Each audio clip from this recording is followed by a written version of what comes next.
ಹಾಗಾದರೆ ಯೋಚಿಸಿ ಗುರುದ್ರೋಣರೇ, ಯಾವ ಪುತ್ರನ ಬಗ್ಗೆ ನಿಮಗೆ ಇಷ್ಟು ಹೆಚ್ಚಿನ ಪ್ರೀತಿ ಇದೆಯೋ ಅವನಿಗೆ ವಾಸ್ತವವಾಗಿ ನೀವು ಏನು ನೀಡಿರುವಿರಿ? ಸಂಪತ್ತು ನೀಡಿರುವೆ, ಸುಖ ನೀಡಿರುವೆ, ರಾಜ್ಯ ನೀಡಿರುವೆ, ಸಂಸ್ಕಾರ ನೀಡಿರುವಿರೆ, ವಿದ್ಯೆಯನ್ನು ನೀಡಿರುವಿರೆ, ಧರ್ಮದ ಜ್ಞಾನ ನೀಡಿರುವಿರೆ ಗುರುದೇವ. ಅವನಿಗೆ ಅಂಥದ್ದೇನಾದರೂ ನೀಡಿರುವಿರೆ, ಅದರಿಂದಾಗಿ ಅವನಿಗೆ ನಿಮ್ಮ ರಕ್ಷಣೆಯ ಅವಶ್ಯಕತೆಯೇ ಬೀಳದಿರುವಂಥದ್ದು?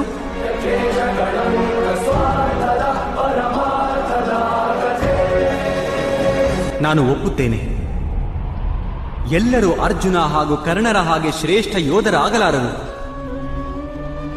ಆದರೆ ನೀವು ನಿಮ್ಮ ಪುತ್ರನಿಗೆ ಯೋಗ್ಯ ನಿರ್ಣಯ ತೆಗೆದುಕೊಳ್ಳುವ ಪಾಠವನ್ನಂತೂ ಕಲಿಸಬಹುದಾಗಿತ್ತು. ಒಂದು ವೇಳೆ ನೀವು ಹಾಗೆ ಮಾಡಿದ್ದರೆ ಈ ದಿನ ನಿಮ್ಮ ಪುತ್ರ ಧರ್ಮದ ಶತ್ರುವಾಗುತ್ತಿರಲಿಲ್ಲ.